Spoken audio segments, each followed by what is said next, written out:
Alright guys, this is going to be one of the last few educational videos I make. This time I'll be going over a little bit of a gate-kept secret, I would say. It's kind of more niche, but that's going to be going over rib compression here.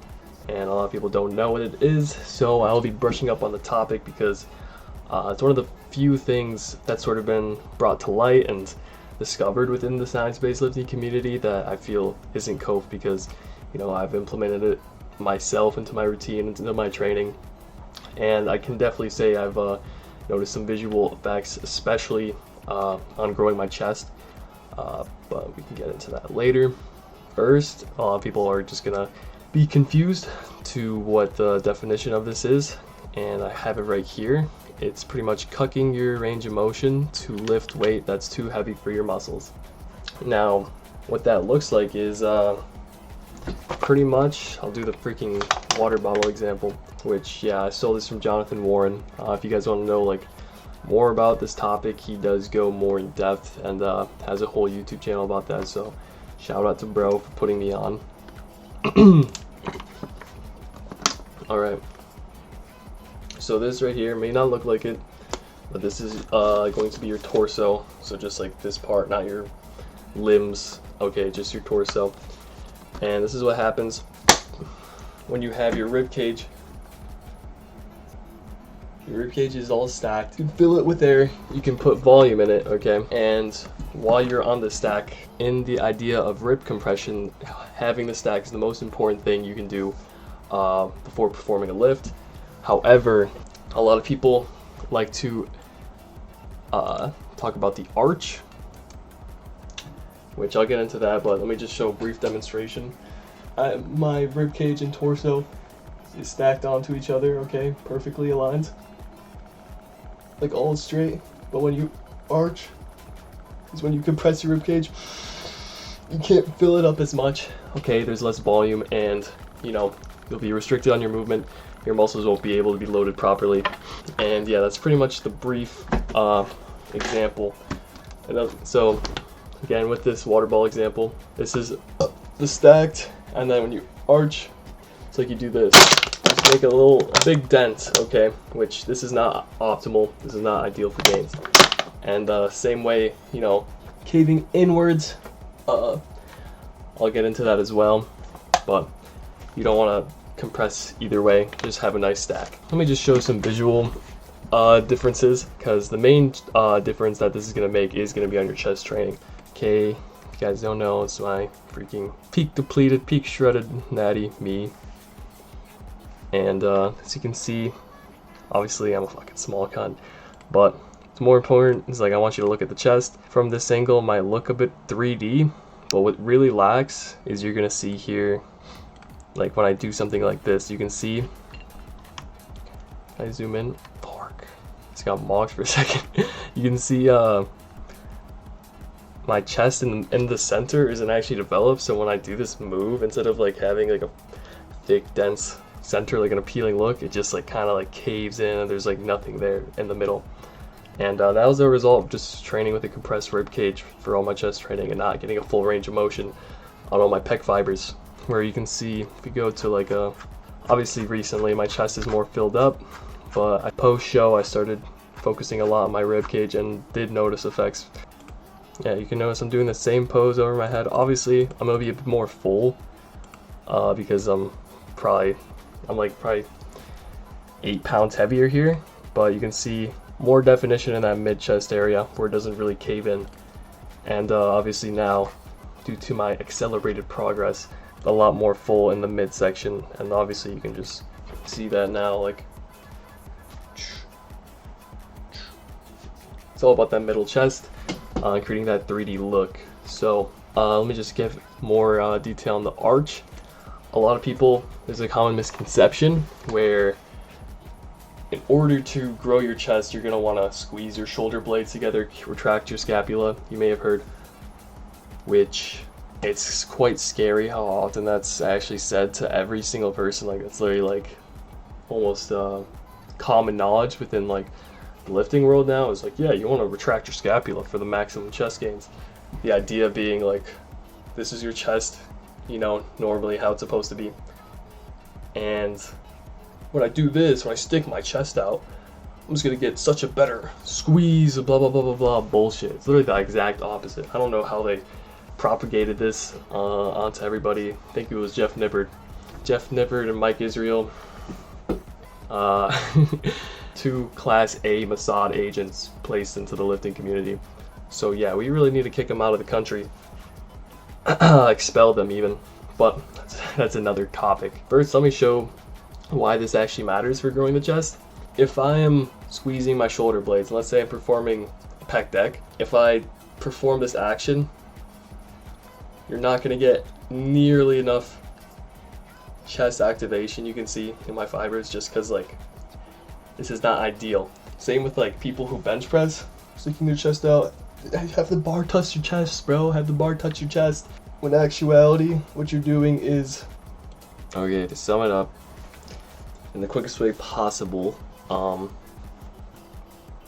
the reason why arching is not superior to having a flat back and a complete stack is, like what we said with the water ball example, what you're doing when you're arching is compressing the rib cage, which is devolumizing your chest, which when a rib cage is in that compressed state of an arch, what's happening is your muscle fibers are not going to have as much activation across the entire pec because of the inner volume being pretty much compressed. So you're not going to have that inner stretch among your pec from the inside, because your rib cage is actually getting pushed inwards and out. And you know, obviously with the going back super much, but you know, as we know, the stretch isn't actually that important in terms of going from point A to point B. The inner stretch being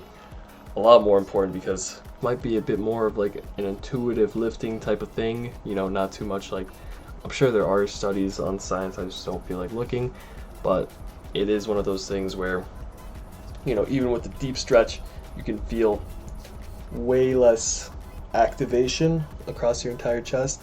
Like, look at the fibers with this compared to with this. You can see a lot more throughout the entire chest deep. That's how you get that nice 3D detailed look. So what you're actually doing when you arch, it's going to transform your lift into a more powerlifting sense instead of like a bodybuilding hypertrophy setting, where, you know, all the top bench pressers who go like pound for pound, they all don't have like a big chest, and they have like a crazy arch and just insane leverages. And you see that where they're just trying to leverage and load all on their like rib cage pretty much to move the weight, instead of actually like having the lift go through their pecs, which obviously for that sport is okay, but for us bodybuilders trying to build muscle, that's not optimal. And yeah, you pretty much never want to have an arch. What you would want to do, if you're like, oh, what do? I do my bench press. Have your lower back completely flat on the thing, and just be completely vertical on it. And don't shrug your shoulders forward or backwards. Just have them out to your sides. And yeah, complete your motion. Whenever you do a chest movement, you don't really want to, you know, load back here. This is going to lose a lot of leverage on your pecs, output as much motor unit recruitment. So, you know, stay back here and then just complete your press. And this would be an optimal way to target your chest and grow your chest. Another thing I'll say is, like, with loading connective tissue, a lot of that comes from the whole lifting weights that's too heavy for your muscles, which a lot of people, what I've heard and seen and, you know, even experienced myself, like especially on my shoulder press, I'll get into a good example. Switching to a higher frequency, let's say, you know, you watch my video and you switch to a high frequency split like upper lower, and from there, you know, you hear progressive overload, get stronger every day, try and add a rep, try and add some weight, hear these things, and next thing you know, like while you're pushing, you let your form break down because, you know, you're just trying to progress as hard as you can. Which is important to note with progressive overload, it only matters if you progressive overload with the same form. So if your form breaks down, if you start doing your shoulder press right, you know, have a stacked rib cage, you're not bringing your chest up to your freaking chin because you're arching your chest up to give some more boost to your lift. If you're not breaking down your form like that, you know, that would be considered progressive overload. But if you are doing this on your shoulder press, you know, you're ending up just not even targeting your shoulder press muscles, which are, you know, your side delts and your front delt, and instead just loading your rib cage, loading your connective tissue, and like loading even your upper chest to help, you know, get some stronger muscles in there. And while you are lifting more weight, you're not loading it on the correct muscle. So it's in fact just you just wasted your time, and you created a false idea of progression instead of true progression. You know, I was doing like 3.5 plates on the shoulder press. I'm like, damn, I'm going up every day. And I find out this pill, Scapular pill, and I have to take my shoulder press down to 2.5 plates. And let me show you what the Scapular pill is all about. Pretty much the whole idea, again, having the stack so you can move freely without having your, you know, torso bend, you know, inward or outward to help you lift the weight instead of having it be properly loaded on the external muscles, you know. That being said, your shoulder and lats are another part of your torso. So like bicep training, tricep training, you know, rib compression might not apply as much just because they're extensions compared to being, you know, actually attached to the torso itself. So an example again, if you're doing a shoulder press, ideally, if we look at the little stick man here, ideally what you want to do is not have your shoulder blades glide onto with your torso, where your torso doesn't have to move because, you know, you have enough mobility, or you can just press without having anything down here move. Now, what a bad example, what a lot of ego lifters and, you know, science-based lifters who just try and add weight to their lifts, what that would look like is while they're pressing, gets a little heavy, and then boom, they immediately flick their chest up, and this now transforms this side delt and front delt exercise into a front delt and upper pec exercise where you're loading the wrong muscles. Same goes for a lat pull down, for example. Ideally, you have your bar in front of you, and like when you pull it down, that's all you need to do, okay? You don't need to touch the bar to your chest like this, okay? That doesn't load your lats at all. It's mostly your rear delts and traps taking over. This is with the correct stack. Just focusing on pulling the lats down towards sides and out. And then this is what happens when you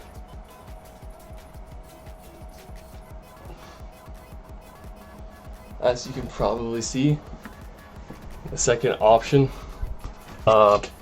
caving more inwards towards my like traps and lower traps instead of having the weight being out to my sides, properly loading the lats. And with that can lead to issues like overdeveloped traps and just like overall inconsistent training, where you're gonna have like issues with these overdeveloped muscles being trained too much and your underdeveloped muscles not changing at all and getting stronger, so progression might not be as linear or consistent.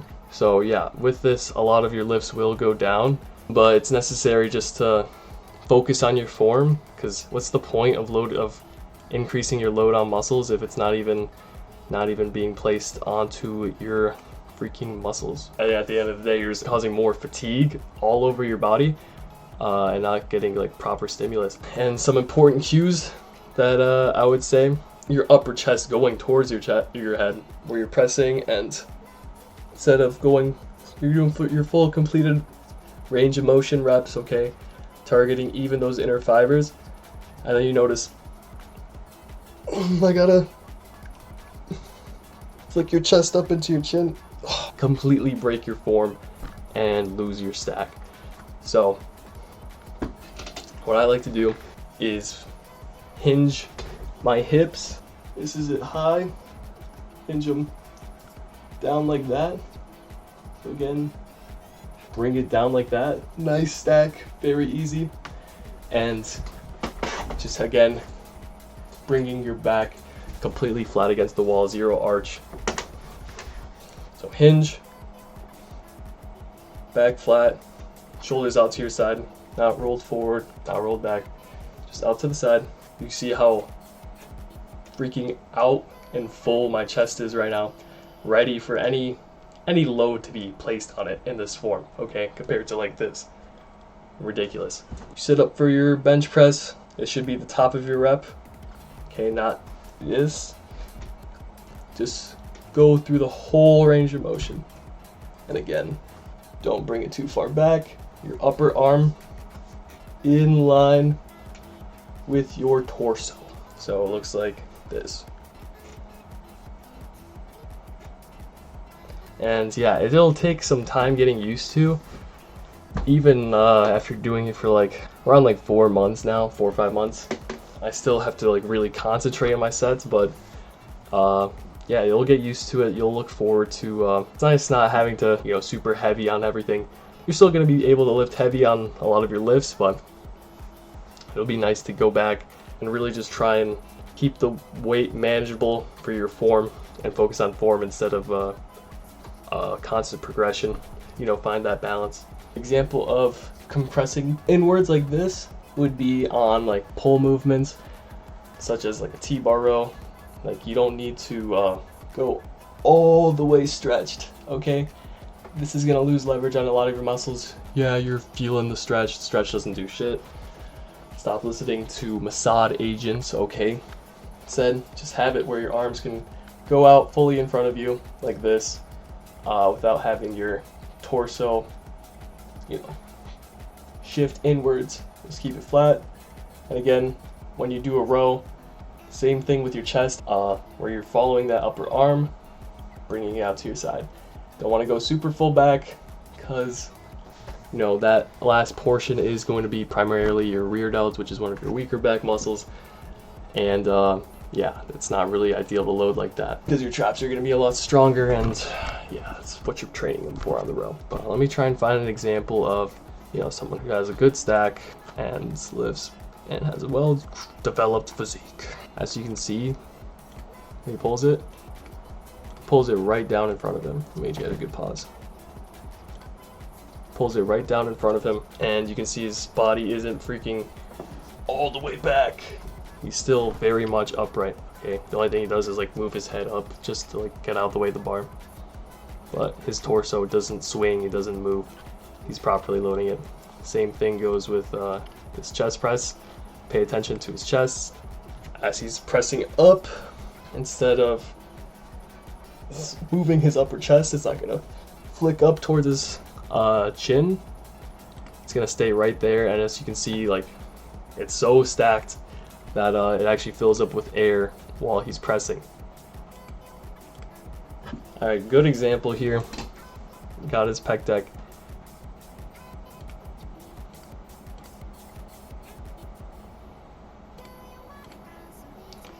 I like what he does. I do this too, I forgot to mention it. It is a lot of people's habits to swing their head up and move their chest up with that. But a good thing to do is while you have the stack, pretty much you can throw your head forward, because it's not actually part of your torso. Sticking your head out like this while you come back is going to allow your torso to, you know, stay unshaken, okay? That's why you see him do a lot of his pec decking, and even like when he's sitting down doing a chest press, he's gonna want to roll his head forward, because, you know, having your chest back like this is going to flick your ribcage up like this when it should be stacked like that. But yeah, again, just having your head forward is going to be great for chest. So let me show you here when he does it. Torso doesn't move. He's not going back super far for the stretch. Just a master class. Let me show some bad examples. I need like some, okay.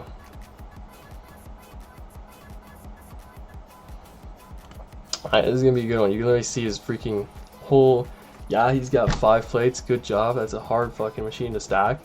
Well, it's literally just powerlifting training at this point. Like,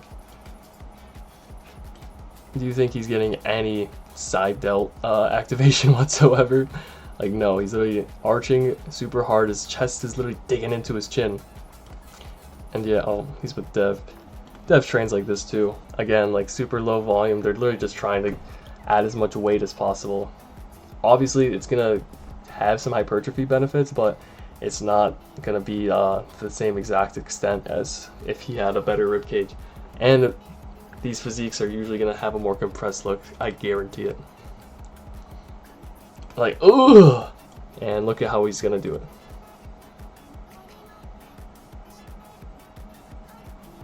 He's finishing the lift, arching forward, trying to get the weight back because it's too heavy. And then instead of pulling back here, he has to lean back even more, compress his ribcage, flick his chest up, which is, again, using more lower back and just like more upper trap too. Just to retract that back, yeah, it's like, it's a lower lat exercise, bro. But anything to progress the weight. Like, look at that. It's just a very weak chest. Crazy delts. And his arms are good. I'm sure his traps are probably big. Yeah, look at... It's all, like, traps and, you know, mid-traps and delts. Okay, that is an overwhelming... He doesn't have very much width to his build because his range of motion is being cut off so short from all of his compressing and not allowing his body to remain stacked and allow a full range of motion for the muscle fibers. I feel like I've ripped on this guy enough, but I hope you guys understand one, why I'm doing it, and you know, just the point I'm making. And yeah, just wanted to drop this last thing. Hope you guys learned something new. See ya.